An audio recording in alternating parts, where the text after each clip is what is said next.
Alors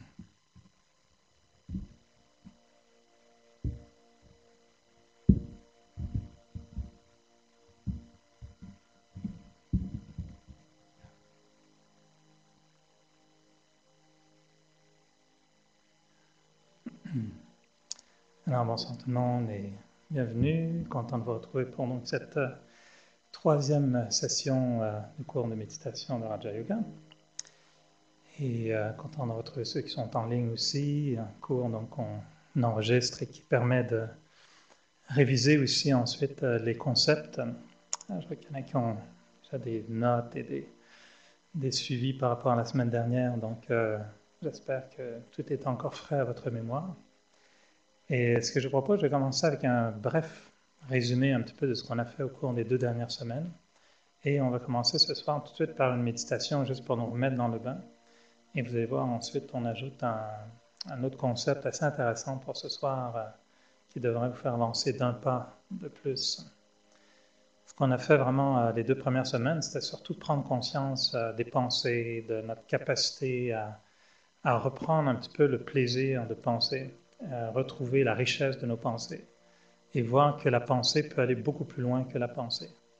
La pensée est reliée à notre conscience, la pensée est reliée à nos actions, la pensée est reliée à notre personnalité. Et suite à cela, on vit dans un cycle dans lequel on génère des pensées. Les pensées se transforment en idées, en conscience, en attitude, en action, et ces actions ensuite façonnent notre personnalité.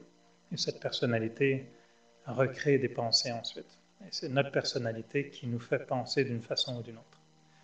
Et l'idée derrière la méditation, c'est de nous sensibiliser à la puissance de ces pensées pour qu'on puisse reprendre le contrôle de ce cycle intérieur. Et en se donnant le temps de mieux penser, ce qu'on peut faire comme expérience, c'est que l'esprit devient beaucoup plus clair, devient beaucoup plus riche au niveau des émotions aussi. On a vu que les pensées étaient reliées aux émotions. Donc, plus on se donne le temps de bien penser, plus on voit nos émotions, nos sentiments qui deviennent sereins, positifs, forts, constants. Et plus on a des pensées positives, des pensées fortes, des pensées constructives, plus on sent que l'intellect devient également clair, précis, plus aiguisé, plus capable de prendre des décisions, d'avoir un jugement adéquat. On retrouve confiance, on retrouve concentration, intuition, volonté. Tout ça sont des qualités qui sont reliées à l'intellect. Et c'est très subtil. C'est ça qui est la beauté de la méditation, c'est que c'est pas comme quand on a une toux, qu'on a un mal de tête, là, c'est clair, on a mal à la tête, on prend un Tylenol, puis ça peut agir parfois. Avoir un intellect confus, des fois on ne sait même pas qu'on a un intellect confus. Alors de ramener à l'intellect des valeurs comme la concentration, le pouvoir de décision, le discernement, toutes ces forces de l'intellect, quand elles redeviennent plus palpables, ça devient évidemment très très intéressant dans notre vie de tous les jours. Et de là, on voit que l'esprit donc devient plus clair, devient plus propre, l'intellect devient plus fort, plus lucide. Et à ce moment-là, on sent qu'on a une attitude beaucoup plus positive. Et on peut maîtriser à ce moment-là son attitude. Et devant des situations qui sont parfois négatives, qui sont un peu provocatrices, on sent que, OK, il y a une petite lumière rouge qui sonne puis qui dit attention, là, le yogi en toi est en train de t'avertir. Tu n'es pas obligé de t'énerver, tu n'es pas obligé de répondre. Préserve ton esprit, ton intellect. Attention, c'est un test. Tu es en train de passer ton examen de yoga 101.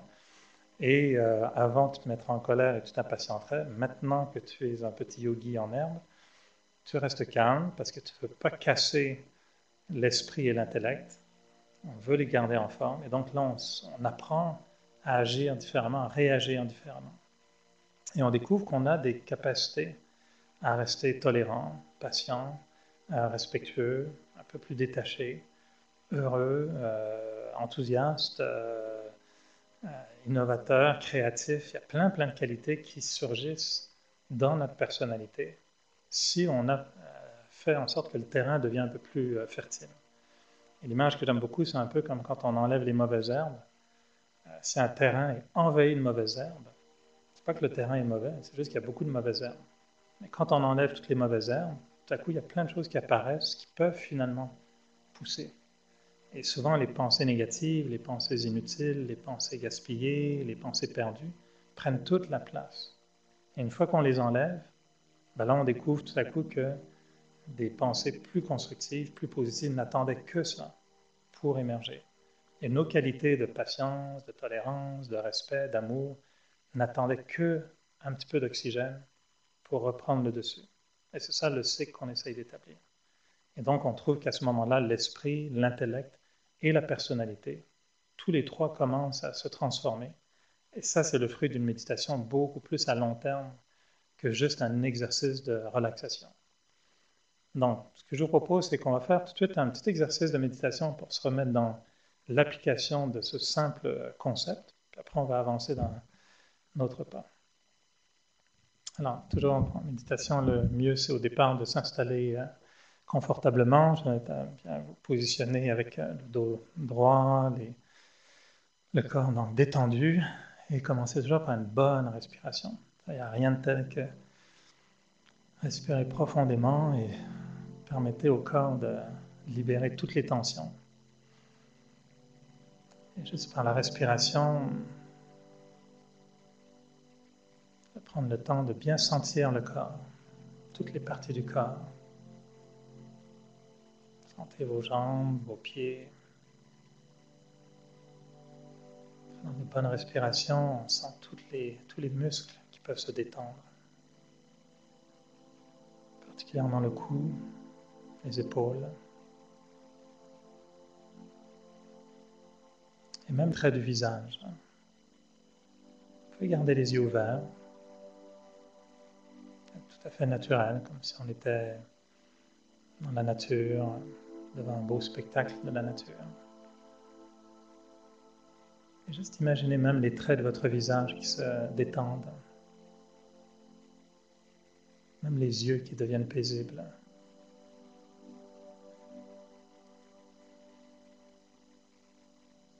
Et tout en étant conscient de la pièce dans laquelle nous nous trouvons, même en étant conscient des bruits extérieurs, de la musique. Petit à petit, c'est comme si on retournait à l'intérieur. Et on se concentre sur nos pensées. Une pensée à la fois. Le plaisir de reprendre le contrôle de mes pensées.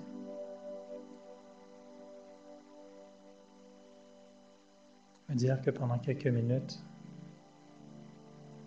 je vais générer de très bonnes pensées.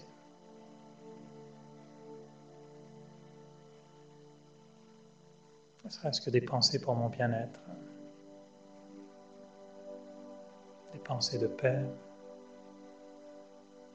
des pensées d'amour, des pensées de bonheur.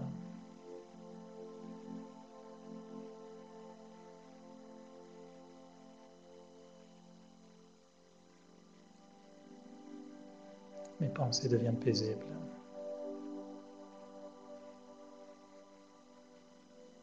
Je peux même penser de plus en plus lentement.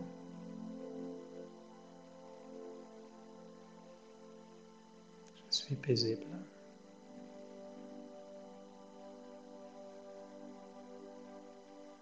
Et mes pensées deviennent plus profondes.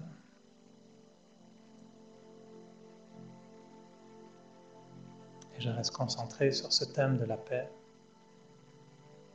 de l'amour et du bonheur.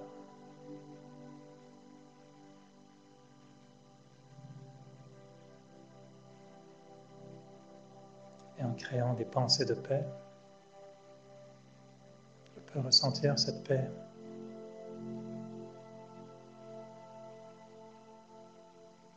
La paix commence à s'installer dans mon esprit.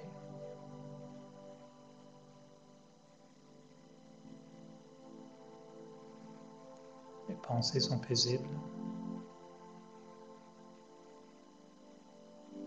Mon corps est paisible.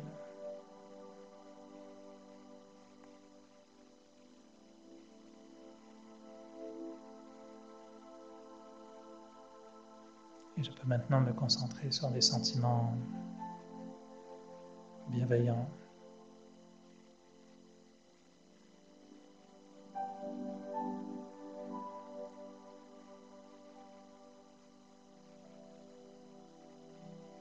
Simplement en pensant au mot amour, je peux générer un sentiment d'amour.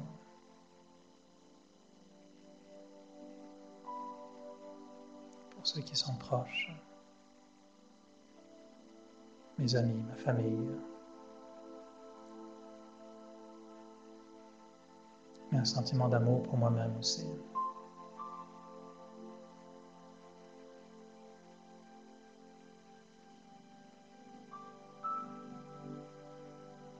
Avoir un sentiment bienveillant pour le soi.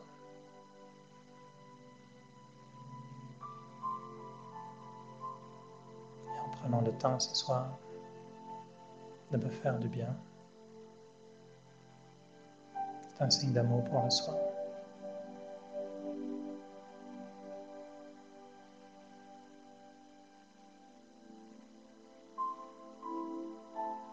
Et quand je ressens que mes sentiments sont bienveillants pour les autres, remplis d'amour pour les autres,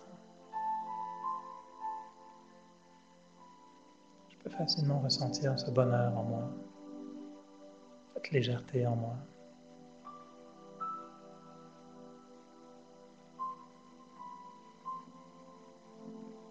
Et comme si je ne ressentais plus de limitation, mais une ouverture. Plus je suis paisible, plus je suis disponible à être bienveillant pour les autres. Et plus je me sens libre, et plus je me sens heureux.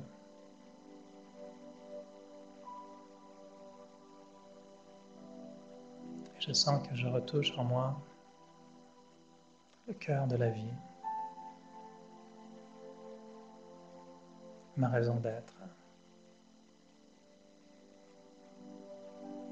ici dans un corps, sur terre, et de ressentir cette paix, cet amour et ce bonheur, tout simplement.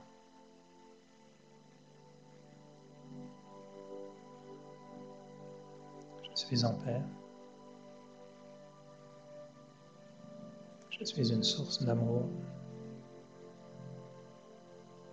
et je ressens le bonheur.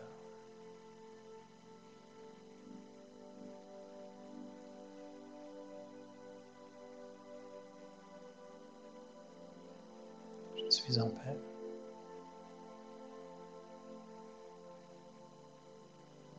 Je suis une source d'amour.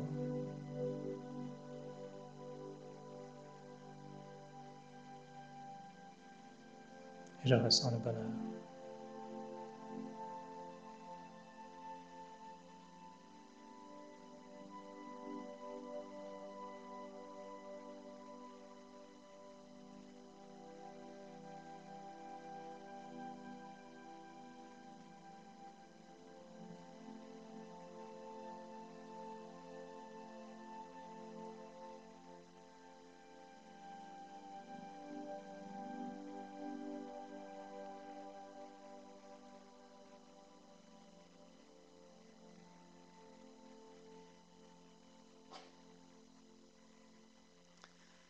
Ah oui, c'est tout simple, hein? C'est juste à jouer avec quelques pensées. Et, bon, là, c'est du pensée de maternelle, bien sûr. Paix, amour, bonheur, les ingrédients de base dans toute cuisine spirituelle. Mais le principe est le même, c'est-à-dire qu'on parte avec des pensées simples comme celle-ci, ou plus tard qu'on puisse raffiner nos pensées en fonction de nos besoins du moment, notre besoin quotidien. Et que ce soit suite à un moment joyeux dans la journée, ou une épreuve, ou une question, une complication, ou un moment de stress ou de tension, à ce moment-là, on adapte aussi la méditation. Et si on rentre chez soi, des fois le soir, avec un peu de stress, ou il s'est passé quelque chose dans la journée, Peut-être qu'on ne peut pas commencer tout de suite en disant « je suis paisible, je suis amour, je suis bonheur ». Là, on va dire non, je ne suis pas ça ». Alors, des fois, il faut désamorcer un peu le stress, etc. Ça, on va le voir bien sûr dans les cours un peu plus avancés. Quelle est toute la palette de pensées auxquelles on a accès pour justement jouer avec tout ça. Mais l'idée donc de base dans cette méditation du Raja Yoga au départ, c'est purement de contempler nos pensées, de comprendre la grandeur de cette force qui est en nous, qu'on est seul à pouvoir maîtriser, parce qu'il n'y a personne malheureusement qui peut penser à notre place. Non? À moins que si vous pensez que quelqu'un pense à votre place, c'est très dangereux. Ça s'appelle un cas de possession. Il faut vite aller faire sortir ces forces inutiles en vous, parce que normalement, chacun pense pour soi-même. Alors, ce qu'on a fait jusqu'à maintenant, c'était vraiment de décrire un petit peu la mécanique de l'être, et de façon très, très succincte, évidemment. Il y a beaucoup plus de subtilité, de complexité à cela. On a juste défini trois parties de l'être. Donc, l'esprit, qui génère les pensées et les émotions. L'intellect, qui s'occupe de parties beaucoup plus concrètes, je dirais, ou beaucoup plus pratiques, comme l'intelligence, la volonté, la concentration, l'inspiration, etc. Donc des caractéristiques vraiment fonctionnelles. Et la troisième partie de l'être, qui est ce qu'on appelle la personnalité, les traits de personnalité, qui sont vraiment constitués beaucoup de tendances, d'habitudes, d'attitudes comportementales, etc. Et ces trois facultés de l'être fonctionnent, comme on l'a vu, donc de façon cyclique.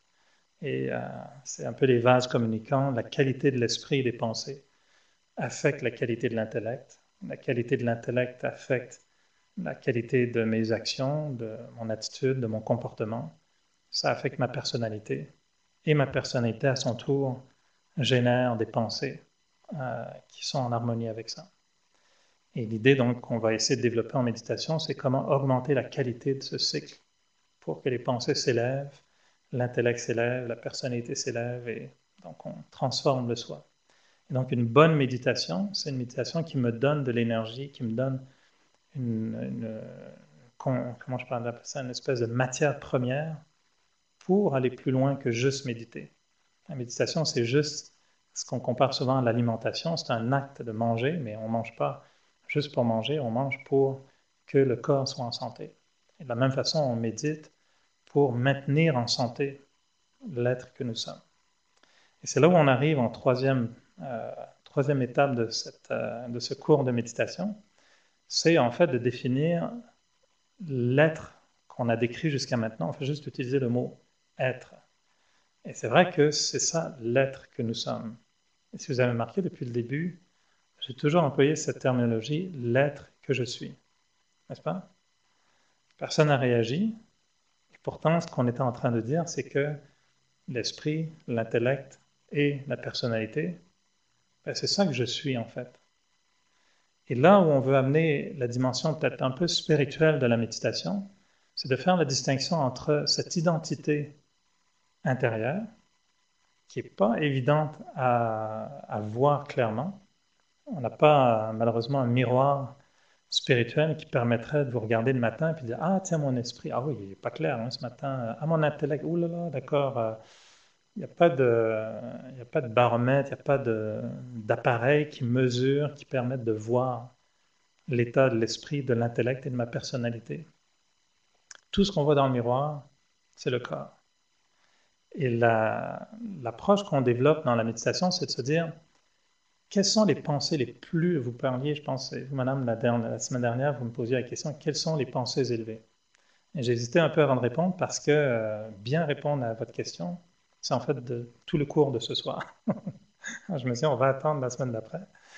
Et l'idée, c'est qu'en fait, si on veut élever nos pensées, si on veut rendre nos pensées plus puissantes, on peut se répéter toute la journée, je suis bon, je suis fort, je suis capable, je suis paisible.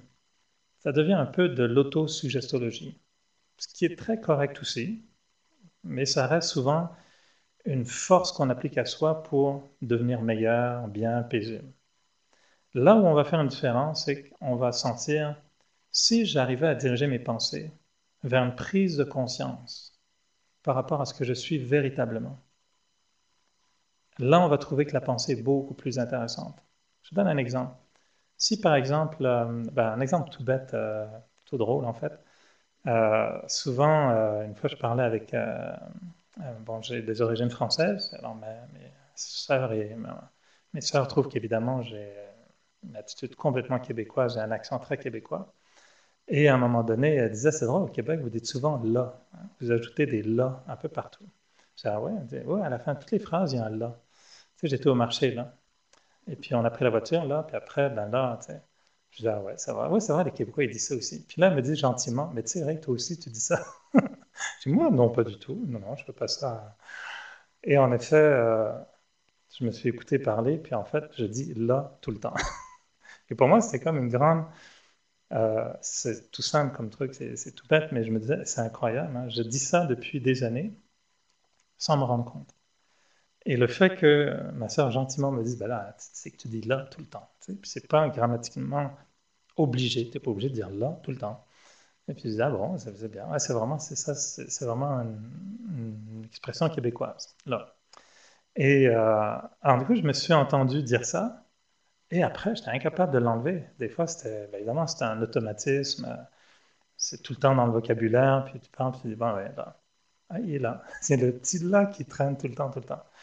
Alors, juste le fait d'en prendre conscience, bon, c'est vraiment mineur, je veux dire, je ne suis pas infirme parce que je dis là à toutes les phrases, mais c'était juste de découvrir, tiens, c'est drôle, j'ai ce réflexe-là. Il y en a des beaucoup plus gros. Je passerai sur différentes prises de conscience qu'on a dans notre vie, mais à une échelle un peu plus au-dessus, c'était très drôle. C'était une histoire dans laquelle j'étais à mes tout débuts dans le Raja Yoga. Et on avait un programme, c'était très drôle. On avait une des grandes dirigeantes qui venait de l'Inde pour donner une conférence à Montréal. Et ça s'appelait, je ne sais plus, Le Temps des Anges, ou un truc très flyé un petit peu. On était dans les années 80. On venait d'arrêter momentanément de fumer des substances qui bientôt seront tout à fait légales. Et donc, oui, oui, oui, les anges, c'était super cool. On va faire un beau programme sur les anges. On avait fait un beau poster avec un ange, puis Time for Angels, quelque chose comme ça. Un petit peu flyé. Et là, on va chez l'imprimeur. Donc, moi, je suis tout nouveau, hein. J'ai commencé les cours à peine depuis 2-3 mois. Et j'y vais avec la prof de yoga, qui est donc une très grande sage, qui a à peu près 6 mois d'expérience. Et elle avait juste pris les cours en Angleterre et elle réinventait la roue ici à Montréal. Et alors, on va chez l'imprimeur, puis là, on décide, bon, de quelle couleur vous voulez imprimer ça. Puis elle a dit, je sais pas, jaune. Puis moi, je dis, ben non, pas jaune. Non, non, il faut que ce soit absolument mauve, c'est beaucoup mieux, c'est plus subtil. Ah bon, mauve, c'est plus subtil. Puis là, on commence à argumenter devant l'imprimeur, à savoir si l'ange doit être. Puis c'est un ange de paix, bien sûr, où on peut faire la promotion de la paix. Et là, elle et moi, on commence à vraiment, petit à petit, pratiquement argumenter assez solidement sur, mais non, t'as pas de goût. Tu sais, au début, c'est jaune versus mauve, puis après, c'est, t'as pas vraiment de goût, là. Tu sais, moi, j'en ai un peu plus que toi, je viens de France, on est quand même un peu plus raffiné. Là, la discussion est vraiment ailleurs. Puis là, l'imprimeur, il est mort de rire parce qu'il se dit, ah, dis donc, je sais pas de quels anges vous parlez, mais... Et là, en fait, la fille qui m'enseignait, littéralement, ce qu'on appelle en France péter un câble, ici, je sais pas, péter les plombs. Et on se met pratiquement à s'engueuler devant l'imprimeur sur la couleur. Puis elle, en fait, elle commence à me faire mais, le discours qui a été le plus transformateur de ma vie, et je n'exagère pas. Elle me fait une sortie comme dans un film, en là me disant, écoute Eric, ton ego, là, moi, j'en peux plus. Et tu sais combien ton ego est gigantesque, puis peut-être qu'il est made in France, mais alors, il passe plus. Puis hier, tu m'as dit ça, puis tu te rends compte, puis tu es arrogant, puis puis elle a commencé à me faire un truc, mais vraiment de psy 101, devant l'imprimeur qui lui était, mais alors là, crampé complètement, en disant, excusez-moi, la couleur de votre truc, c'est quoi? C'est juste jaune, vous réglerez votre problème de transformation personnelle plus tard. Mais c'était quand même très drôle, puis j'exagère un tout petit peu pour le rendre encore plus drôle, puisque je vous avais parlé des comportements qui ont tendance à exagérer les choses. Mais c'est vraiment ce qui s'est passé. Et à un moment donné, elle me dit, mais ouais, t'es toujours comme ça, t'argumentes tout le temps. Puis évidemment, moi, j'ai argumenté en disant, mais non, c'est pas vrai, puis t'exagères, nanani. Puis à la fin, elle dit, puis en plus, tu veux toujours avoir le dernier mot. Puis là, j'ai failli répliquer en me disant, ah, mais elle a vraiment raison. Tout ce qu'elle me disait, j'écoutais ça, puis je me disais, mais c'est épouvantable. Mais en plus, elle a raison sur tous les points. Et pour moi, c'était de dire, waouh, mais pourquoi tu m'as... J'ai failli pratiquement lui reprocher de ne pas m'avoir averti plus tôt. C'est comme si tu as un peu de sauce à spaghetti sur le front, puis personne ne te l'a dit pendant toute la journée. Ça date du midi, il est rendu 6 heures le soir. Puis là, quelqu'un finit par dire, écoute, toi, la sauce à spaghetti, là, c'est dégoûtant. Je dis, ben oui, mais pourquoi tu ne me l'as pas dit dès ce midi? Eh bien, lave-toi le visage. Et donc, elle me reprochait évidemment d'avoir une attitude très arrogante et un peu, qui était tout à fait vrai, hein, j'admets, mes 21 ans étaient bien musclés dans ce sport de Lego. Et j'avais dû pousser un peu trop la note et là, ça ne passait plus. Et du coup, quand elle me disait tout ça, moi, je pouvais juste me dire dans ma tête, mais c'était tout en âme, elle a tout à fait raison. C'est pas très honorable de ma part. Surtout quand elle m'a dit, à chaque fois qu'on discute, tu veux toujours avoir le dernier mot. Et quand elle m'a dit ça, ça a été vraiment le dernier clou qui m'a fait dire, waouh, ouais, bah ça, c'est pas très, très, très beau, hein. Mais elle a 100% raison. Et là, pour moi, je vous partage ça parce que ça a été pour moi la plus grande prise de conscience par rapport à mon caractère. Et tout ce que je pouvais faire, c'est de dire, ben, je suis désolé, vraiment, mais tu as tout à fait raison. Tu aurais pu me le dire plus tôt, puis peut-être pas chez l'imprimeur, parce que c'est quand même un peu ennuyeux maintenant. Alors la couleur, après, on a dit, je pense que c'est lui qui a décidé finalement la couleur, parce qu'on n'osait plus trop argumenter sur une couleur ou une autre. Mais le souvenir que j'en ai, et puis ça s'est passé il y a très longtemps, ça m'a toujours servi toute ma vie. Et souvent, quand il y a des prises de discussion un petit peu au travail ou ailleurs, puis que je m'entends tenir mon bout puis essayer d'avoir le dernier mot, je me dis, ouais, oublie pas, là, c'est une tendance, c'est un trait de personnalité très profond, c'est très dur à changer. Mais une fois qu'on en est conscient, ben là, on peut travailler dessus. Mais tant que j'en étais pas conscient, impossible, tu ne peux que l'utiliser à tort parce qu'en fait, c'est nous qui souffrons le plus. Quelqu'un d'arrogant qui ne sait pas qu'il est arrogant, il souffre de son arrogance, il crée la discorde, il crée la colère, il crée le conflit, pensant toujours que c'est l'autre qui a tort, que c'est toujours la situation qui est contre lui, sans se rendre compte que c'est son ego qui est en train de le posséder et de faire en sorte que son comportement devienne négatif. Je sais pas si vous me suivez, ouais. Et dans mon cas, on a tous de l'ego. Moi, ça a donné que j'en avais eu un spécial un peu plus gros que d'habitude. Je sais pas, ça vient de la naissance, hein, ça, je pense que c'est un truc que tu coches encore, j'accepte les conditions pour venir sur Terre, puis tu n'as pas lu tout le truc, tu sais. Puis moi, c'était un package deal. Tu auras un gros ego, j'ai pas fait attention, puis je l'ai attrapé, puis c'est comme le rhume, ça part plus, quoi. Et du coup, ben, cet ego-là, pour le changer, ben, ça part pas comme ça. Tu peux bien te faire dire une fois, disons, toi là, t'es un peu, t'es fatigant, hein, t'es toujours têtu, puis têtu, ça je savais que je l'étais. Je crois que c'était presque une qualité, à la blague, on dit en France, les Bretons, ça fait partie du portrait, on a la tête dure, donc c'est comme ça. Mais en spiritualité, tu te dis, ouais, c'est peut-être pas, ça doit peut-être pas obligatoirement être comme ça. Et le jour où on veut changer ça, c'est là qu'on se rend compte qu'on change ça comment? Une attitude d'arrogance. On change ça comment? La mèche courte, qui fait qu'on est souvent impatient, qu'on se met facilement en colère, puis qu'on détruit des relations un peu trop rapidement. Comment on change ça?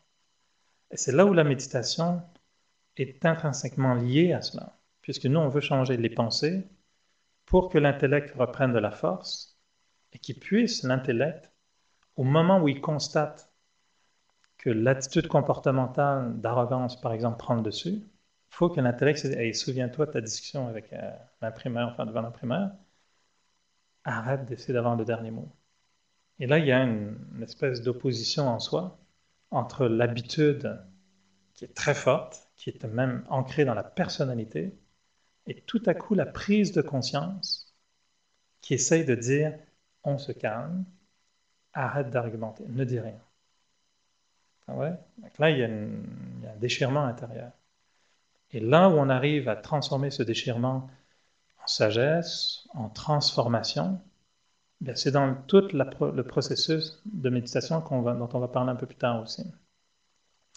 Mais pour y arriver, ce dont on a besoin, c'est des pensées qui vont être non seulement positives, mais qui vont être très puissantes, qui vont être des pensées qui vont me ramener plus loin qu'une simple affirmation positive de moi-même. Je suis calme, je suis capable, etc. Et ces pensées-là qu'on va essayer de trouver sont des pensées spirituelles. Des pensées qui vont me ramener à mon identité spirituelle, à ce que je suis véritablement. Et c'est là où le Raja Yoga devient très intéressant, puisqu'on dit, jusqu'à maintenant, on a parlé de l'être que je suis, cet être qui est en fait l'esprit, l'intellect et ce qu'on appelle les traits de personnalité, c'est en fait ça qu'on appelle, nous, en jargon spirituel, l'âme, tout simplement. Et là, on va amener une idée qui est que je n'ai pas d'âme, mais je suis une âme et j'ai un corps. Et ça, c'est toute la pensée qui va changer ma relation avec moi-même. Puisque jusqu'à maintenant, on s'était toujours dit, je suis Eric, je suis canadien, je suis français, je suis grand, je suis gros, je suis petit, je suis intelligent, je suis ceci, qui est en fait une description détaillée de notre passeport physique. Et on disait, ben oui, j'ai des qualités, c'est un peu vague, j'ai une personnalité, ben là, allez voir un psy, puis il va vous aider à la définir, mais nous-mêmes, on a du mal à la définir. Et on se disait, j'ai une âme. Puis on parlait de mon âme. Ça, c'est bon pour mon âme. Comme si c'était bon pour mon cœur, mon foie, mes pieds ou mes orteils. Et là, on dit, mais si jamais on avait pensé à l'envers, et qu'au lieu de penser qu'on est une âme et qu'on a un corps, on s'était mis à penser qu'on est un corps et on a une âme. Et ça, c'est un grand morceau du Raja Yoga. En fait, c'est vraiment le fondement de toute la pratique de la méditation spirituelle du Raja Yoga. Le Raja Yoga, c'est une approche philosophique, c'est une approche de méditation qui vise à me ramener à l'idée, l'expérience que ma matière première, ce que je suis avant tout, c'est la conscience, c'est l'être, la vie. Ce qu'on définit comme étant en vie, quand on dit je suis en vie, ça ne veut pas dire que j'ai un corps qui bouge. Quand on dit je suis en vie, selon évidemment la philosophie Raja Yoga, c'est je suis conscient. Ce qu'on disait souvent, je pense, donc je suis. C'est souvent ça l'idée derrière ce qui distingue un être humain d'une chaise, c'est que l'être humain a une conscience, que l'être humain a une pensée et qu'il est conscient de sa pensée. Ce qui n'est peut-être pas le cas chez certaines espèces animales et autres. Mais l'être humain a cette particularité d'être conscient de sa pensée. Et cette conscience est souvent ce qu'on a défini comme étant, c'est ça qui indique que je suis en vie. Et mon identité n'est pas que l'une ou l'autre, spirituelle ou physique, mais c'est l'ensemble des deux, mais dans le bon ordre. Et là où on trouve qu'on a utilisé une pensée, pour revenir à cette idée d'une pensée élevée versus une pensée peut-être moins élevée, imaginez qu'avant même notre naissance physique, tout le monde se préoccupait déjà d'une seule chose, en général. Pas à savoir si vous aurez 2 pieds, 2 bras ou 4 oreilles, mais c'est un garçon ou une fille. En général, c'est ça, non? Dès que quelqu'un est enceinte, une femme est enceinte, souvent on dit, ah, puis garçon ou une fille?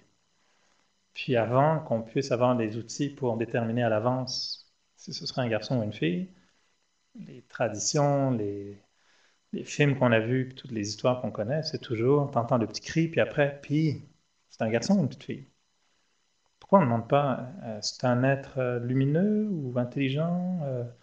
Ce qui a, tu sais, non, sa préoccupation de base, c'est d'abord, est-ce un garçon ou une fille? Puis toute notre identité, si vous y pensez comme il faut, de la naissance jusqu'à aujourd'hui, qu'est-ce qu'on a affirmé constamment associé au qui suis-je? Si vous vous souvenez, la première session, je vous ai dit, dans la vie, on pense que la première leçon de vie, c'est souvent qui suis-je? Puis la dernière leçon de vie, ça reste encore la même question, qui suis-je? Jeune, on se demande qui on est, qui on sera, qui on va être dans la vie, qu'est-ce qu'on veut être. Puis quand on arrive à la fin de notre vie, on se demande encore, mais qu'est-ce que j'ai fait, qui suis-je, puis où est-ce que je m'en vais après? Ça reste toujours la grande question. D'où est-ce qu'on vient, où est-ce qu'on s'en va, qui on est? Ça reste toujours les grandes questions de l'existence.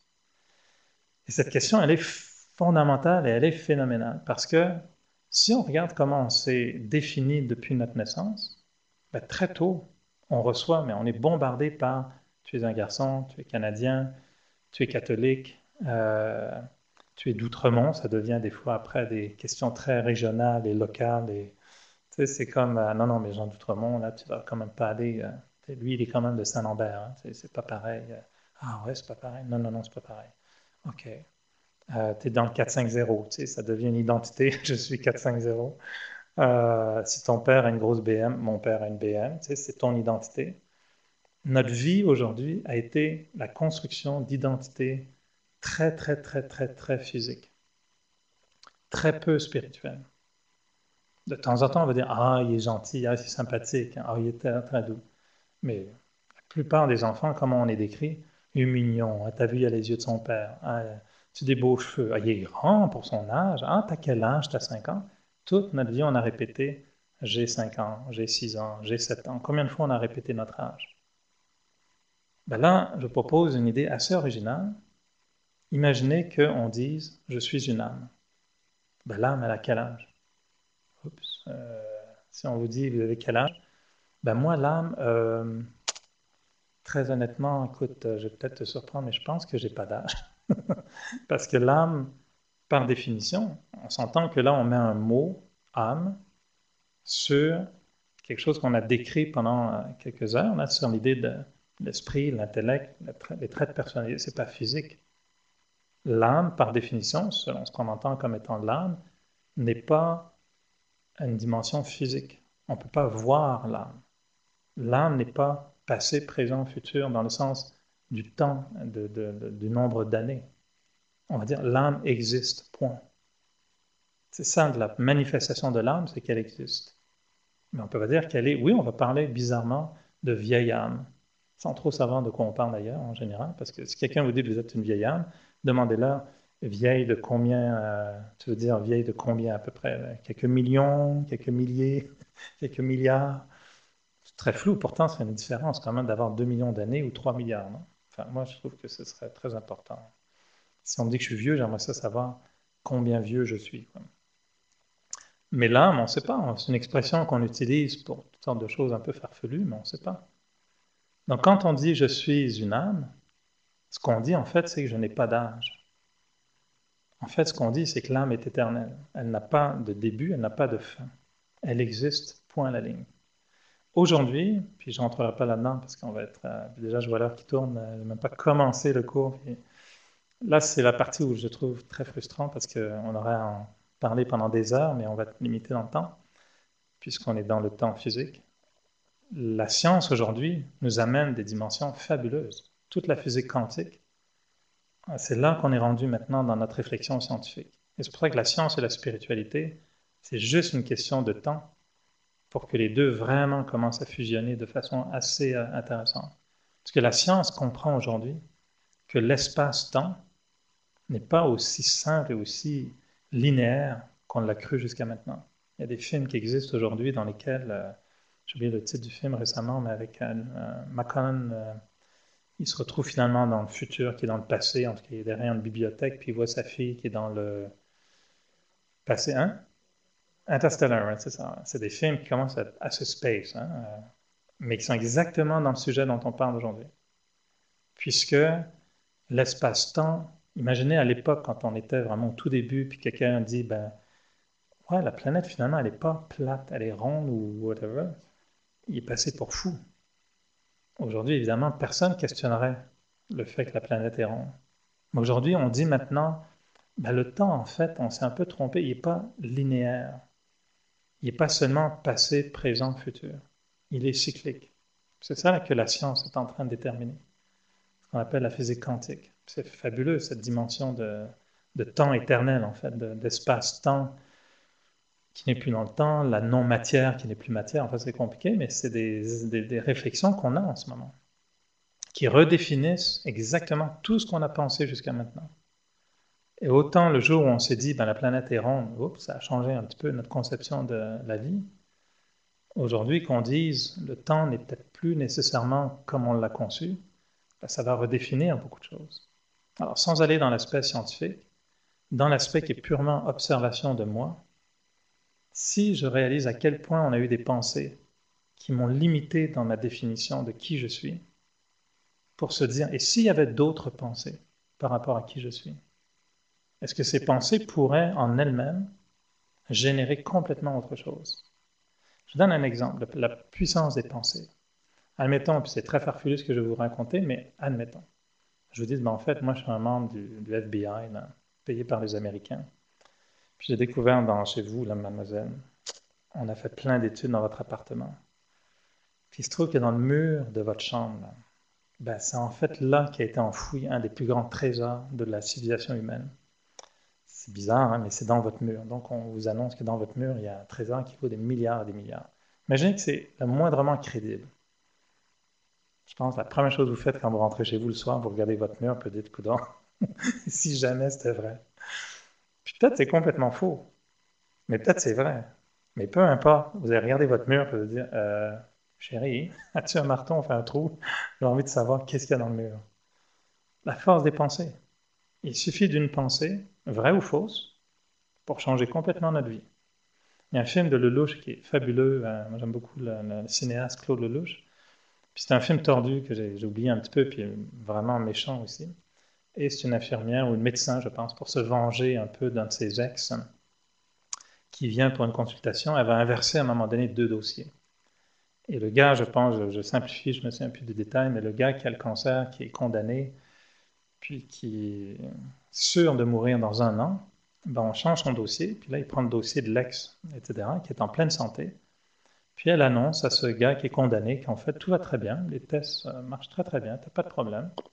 Souhaite une belle vie, mon ami, puis t'inquiète pas, tout va bien aller. Et le gars qui est en pleine santé, on lui donne l'autre dossier en lui disant, ben là, non, t'as à peu près un an à vivre, c'est à peu près ce qui te reste.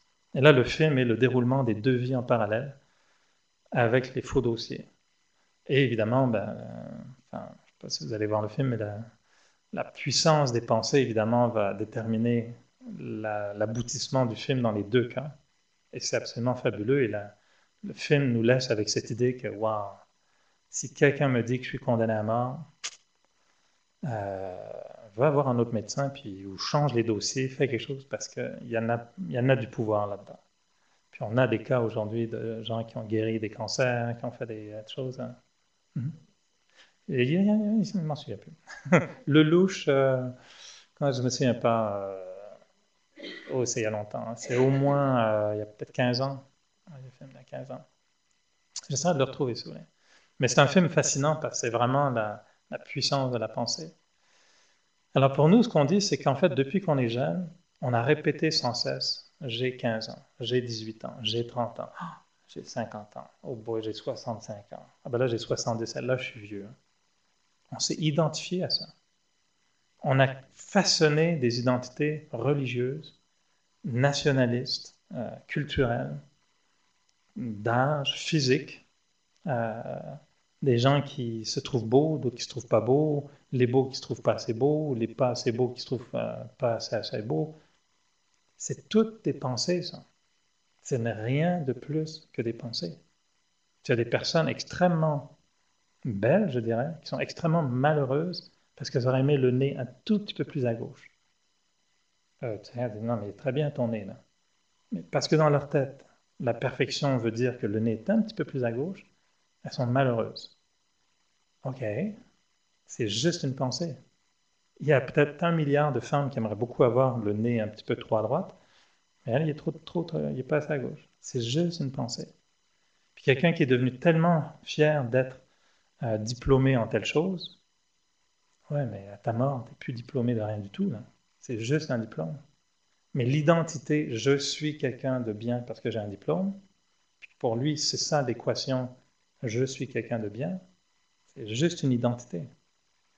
Donc, on n'aura pas le temps ce soir d'aller très très loin dans cela, mais l'idée, c'est simplement de dire, qui suis-je? Et là où on va aller chercher des pensées beaucoup plus intéressantes que juste une pensée, je suis paisible, je suis bien, je suis capable, non, non, j'ai pas de stress, qui ne va pas fonctionner tout le temps, on va vous suggérer une autre pensée très différente, qui est au départ, et on l'élaborera au fur et à mesure des classes, je suis une âme. Et moi, l'âme, ben, je suis quoi l'âme? Parce que moi, Eric, je peux me définir facilement. Mais moi, l'âme, ça, c'est un peu plus gros que Eric, quoi. Mais quand on dit je suis une âme, qu'est-ce qu'on dit? Et nous, on va dire je suis une âme, et moi, l'âme, c'est moi qui pense, c'est moi qui réfléchis, c'est moi qui ressens le bien, le mal, le bonheur, la souffrance. C'est moi, l'âme, qui prend une décision. C'est pas mon corps qui prend une décision. C'est moi, l'âme, qui prend une décision. Et c'est moi, l'âme, qui est une personnalité. Et moi, l'être, on peut dire l'âme, moi, l'être vivant, moi j'aime bien aussi cette expression, moi, l'être vivant qui vous parle en ce moment, c'est pas juste un cerveau qui parle tout seul. Si l'âme, et étrangement, on a cette expression dans notre vocabulaire, si l'âme quitte le corps, vous avez sûrement entendu cette expression, il a quitté le corps. Ah, qui a quitté le corps? Excuse-moi, c'était qui? De qui on parle tout à coup? Et il est parti où, by the way? Parce que s'il a quitté le corps, y es-tu rejoignable? Y a-tu un SMS? On peut-tu envoyer un petit texto? Y a-tu pris avec lui son Facebook? I don't know. Y a-tu un soul book quelque part? Ça, on a des expressions sans savoir ce qu'elles veulent dire. Mais on dit, il a quitté le corps. En fait, on dit, l'âme a quitté le corps. Et le moment où l'être vivant quitte le corps, ben le corps est ce qu'on appelle un cadavre. Il ne fonctionne plus. Et l'âme peut quitter le corps parce que le corps est plus fonctionnel, ou simplement parce que l'âme quitte le corps. Dans des cas variables, toutes sortes de choses qui peuvent se passer. Donc pour nous, l'identité qui est intéressante à développer, c'est cette identité spirituelle de se dire « je suis une âme ». Et là, on va se rendre compte d'une chose, c'est que le moment où on se dit « je suis une âme », c'est comme si on invoquait en nous ce qui est associé à l'âme. Si je dis « je suis ingénieur », j'invoque en moi la fierté d'être ingénieur, le statut social qui vient avec, éventuellement un salaire si j'ai un emploi en tant qu'ingénieur, ma comparaison par rapport à un autre. J'ai peut-être développé dans ma tête l'idée qu'ingénieur, c'est beaucoup mieux que telle ou telle autre profession. Donc le moment où quelqu'un me dit « qu'est-ce que tu fais ?» Moi, je suis ingénieur. Puis on essaye d'être humble, mais foncièrement, il y a une vibration d'ingénieur qui se propage dans la pièce et une certaine aura de supériorité presque invisible prend le dessus. Mais c'est ça. C'est juste associé à une pensée qui est « je suis ingénieur ». J'ai fait un reportage récemment pour Second Regard à Radio-Canada, puis ça s'appelle l'estime de soi. Et au lieu d'aller interroger des ingénieurs puis des Miss Universe qui auraient une belle estime d'eux-mêmes, ben, j'étais à interviewer des femmes de ménage dans les hôpitaux. Et en leur demandant, vous, votre job, vous aimez ça?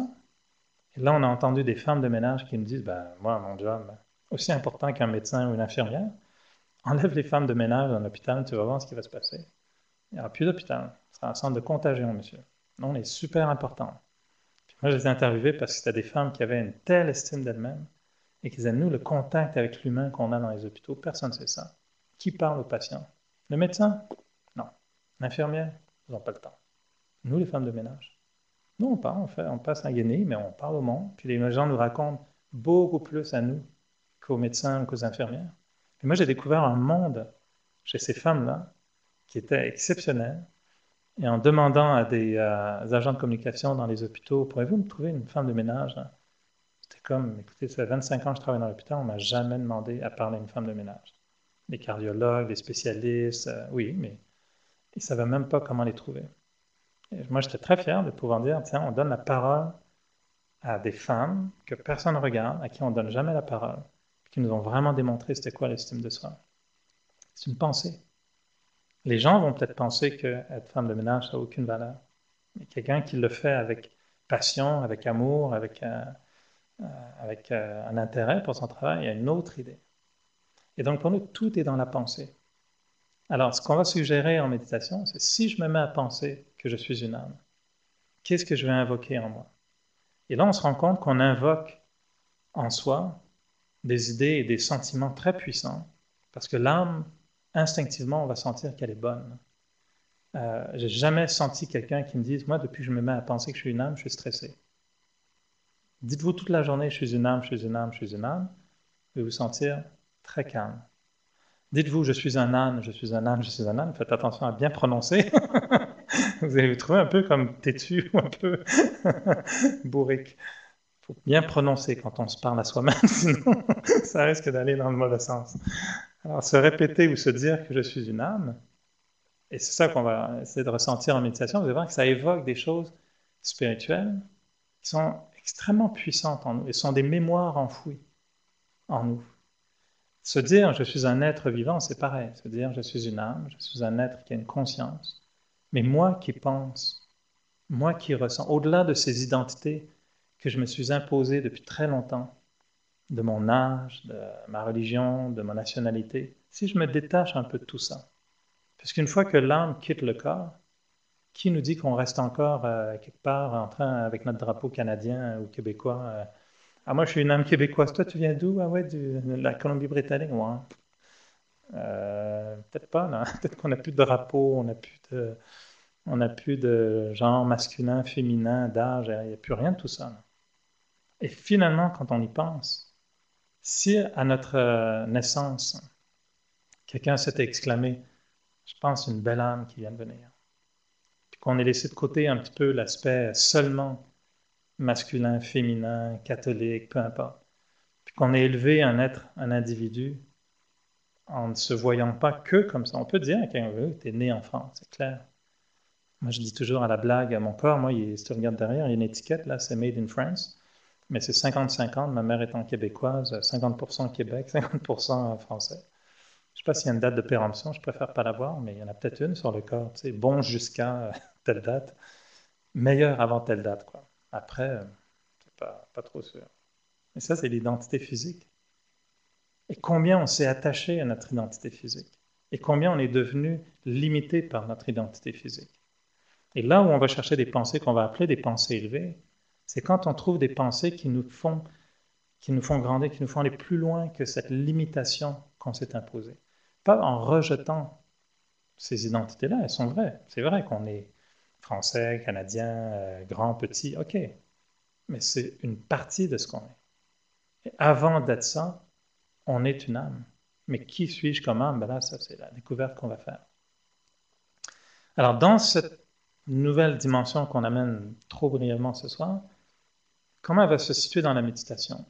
Et là, on vous a parlé, enfin, je vous ai parlé depuis le début, élever les pensées, etc., ressentir des bons sentiments, avoir une clarté dans l'intellect et une personnalité qui change. Dans le processus de méditation, souvent, il y a des étapes qu'on va expérimenter tout de suite. Souvent, on va commencer par des visualisations. Dans la méditation, on dit souvent la première étape de la méditation, c'est un peu la lutte intérieure. Tu t'assois, puis tu n'es pas concentré, tu entends le trafic, il y a une ambulance, on est un peu éparpillé. Ça, c'est normal. Peut-être qu'on entend un commentaire qui nous dit je suis paisible, puis toi tu réagis, non, pas ce soir, je ne suis pas paisible du tout, ça va durer combien de temps? Ah, ça ne me tente pas. On est en réaction intérieurement. Ça, c'est la première partie de la méditation qu'on appelle la lutte intérieure. C'est normal. Souvent, le truc qu'on va utiliser pour sortir de cette espèce je sais pas, de déconcentration, c'est la visualisation. On va imaginer quelque chose et une image qui va générer en nous un certain sentiment. Donc, si on imagine évidemment les gros dragons qui crachent le feu, ben, c'est pas très paisible, alors on va éviter ce genre de truc. Mais un lac paisible avec un coucher de soleil, un petit quai, puis j'avance sur le quai. Je remarque que l'eau, elle est complètement mer d'huile, l'eau ne bouge pas du tout. Il y a un petit peu de fumée qui sort du lac. Un silence absolu. Je vois tout le reflet des arbres sur la surface du lac. Puis moi, je marche sur le quai et je m'assois au bout du quai. C'est l'automne, les feuilles tombent sur l'eau. Et je ressens cette paix du lac qui est là. Et je me rends compte qu'en fait, ce lac, c'est exactement la surface de mon esprit. Et que mon esprit est exactement comme un lac. Et que quand je médite, je suis au bout du quai, puis je regarde mon lac intérieur, mon esprit. Et que si je laisse cet esprit se calmer, ben, tout devient visible. Je peux voir le ciel, je peux voir tout, je peux voir la profondeur du lac, je peux voir le ciel, tout en même temps. Mais le moment où je commence à créer des vibrations sur le lac, tout disparaît. Donc cette visualisation devient tout à coup une forme de concentration, puisque là, tout à coup, on est absorbé. Qui a vu le lac depuis 30 secondes, oui? Personne n'a vu, je sais pas, autre chose. C'est facile, non? Très facile de voir un lac comme ça. Et juste cette visualisation nous a empêché de penser à 300 000 autres choses. Et sur le lac, on commence à ressentir quelque chose, la paix.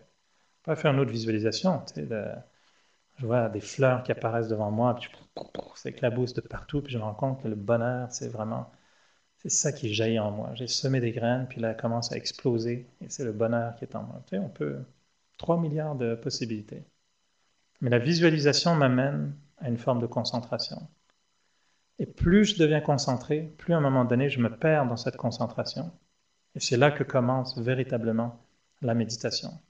Et la méditation, c'est le moment dans lequel je n'ai plus à me concentrer, parce que je suis absorbé dans la concentration, au point de ne plus être capable d'être dérangé. C'est exactement comme quand vous regardez un film. Au début, vous pouvez être distrait, puis à un moment donné, vous êtes tellement absorbé, si le téléphone sonne, vous dites non, je ne vais même pas répondre. Tu ne veux pas quitter l'écran des yeux une seconde parce que tu ne veux pas rater ce qui va se passer. Ça, c'est un état de méditation. Évidemment, c'est un film de paix qu'on regarde et non pas un film d'horreur, si possible. Et dans la méditation, ben là, on est absorbé dans notre état contemplatif. Mais nous, on dit, c'est là où il ne faut pas s'arrêter. Il faut aller plus loin et on va voir comment... la semaine prochaine, le cours sera entièrement sur la pratique même de la méditation. Mais de cette visualisation à la concentration, à la contemplation, qui devient une méditation, nous, ce qu'on va aller, c'est une étape plus loin, qui s'appelle la réalisation, la prise de conscience.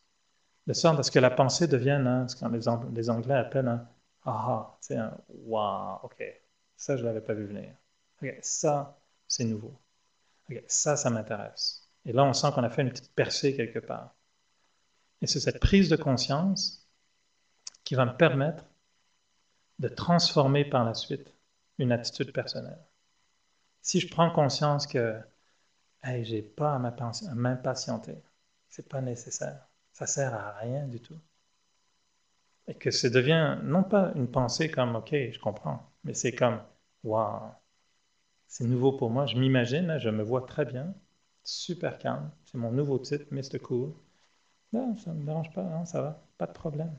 Puis là, vous définissez que vous voyez dans le trafic le matin, non, non, mais c'est cool, les feux rouges, j'adore les feux rouges. C'est des moments de réflexion parfaits sur le cheminement de mon parcours vers le travail. Je peux donc maintenir plein de belles pensées aux feux rouges. J'aime les feux rouges. J'ai décidé, j'adore les feux rouges. Ben, si vous avez ça comme réalisation en méditation, ce qui est possible, mettons que vous soyez très stressé sur la route, c'est sûr que le lendemain, quand vous allez être en route ou pour le travail, puis qu'il y a un feu rouge, vous allez sourire, puis vous dire j'adore les feux rouges. Cool. Puis vous allez sentir qu'il y a un début de transformation où on se calme. Qu'on a défini que j'ai pas besoin de m'énerver, parce que j'ai plus envie de m'énerver. Ça sert à rien de m'énerver, surtout pas pour des feux rouges ou des gens qui avancent pas sur la route. Et c'est seulement si on a eu cette petite pensée un peu des fois originale, nouvelle, ou la même vieille pensée qu'on utilise depuis longtemps, mais qui pour une fois fait comme ah ok, là je viens de comprendre. Cette pensée-là, qu'on appelle une prise de conscience, elle va avoir le pouvoir de nous amener à une transformation personnelle. Et c'est vraiment ça le processus de méditation.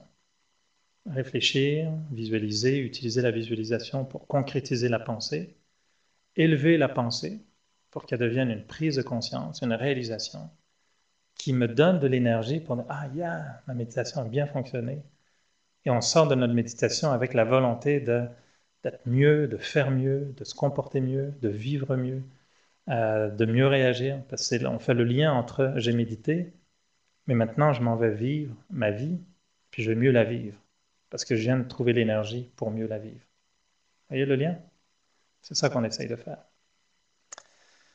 Alors, je vais juste conclure avec un tout petit exercice de méditation pour essayer de respecter notre temps. Puis après, si vous avez des questions, on pourra les aborder aussi. Mais juste peut-être un petit 2-3 minutes pour concrétiser cet aspect. Juste prendre conscience un petit peu encore de ce moment qu'on veut utiliser pour profiter de nos pensées. Et pour méditer au cours des prochaines minutes, imaginez que vous approchez d'une rivière, que vous marchez dans une scène de la nature, Vous approchez d'une belle rivière, toute petite. Vous pouvez voir l'eau couler. Vous pouvez voir les rochers dans la rivière. Vous pouvez voir les herbes sur les bords de la rivière.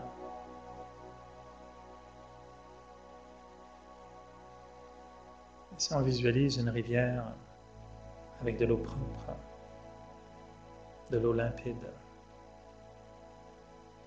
juste de voir combien cette rivière nous inspire la fraîcheur, le mouvement de l'eau.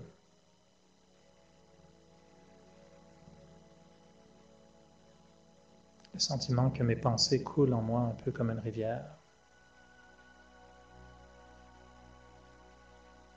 Juste le sentiment que cette rivière qui appartient à la nature est un petit peu comme ce courant de pensée qui appartient à ma propre nature personnelle.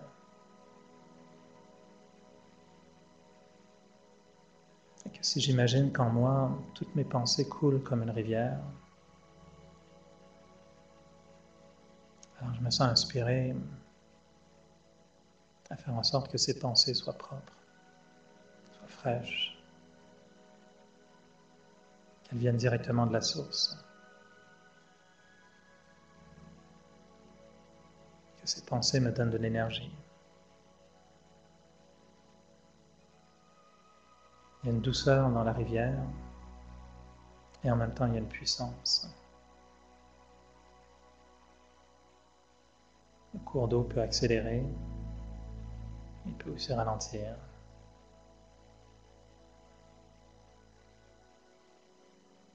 Parfois la rivière déplace avec elle-même tous les obstacles et parfois elle essaie de les contourner. Alors j'imagine mes pensées qui suivent le cours de ma rivière intérieure. Et parfois mes pensées peuvent détruire les obstacles. Et parfois il est beaucoup plus sage de les contourner. Je n'ai pas toujours à me confronter aux situations, aux personnes qui sont avec moi. Parfois je peux simplement les contourner. C'est la sagesse de la rivière.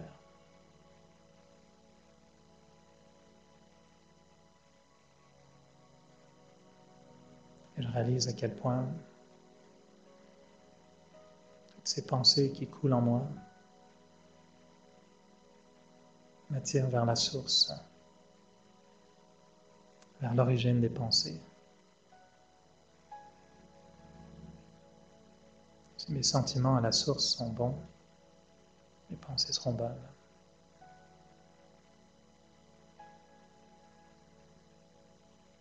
Je réalise l'importance de générer des bons sentiments et ensuite simplement d'admirer cette rivière de pensée qui coule en moi.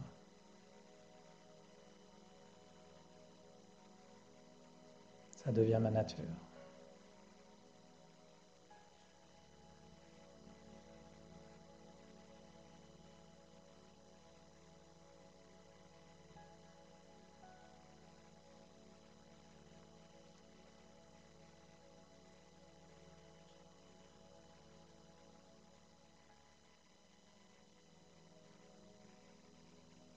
Alors, petit voyage au bord de la rivière.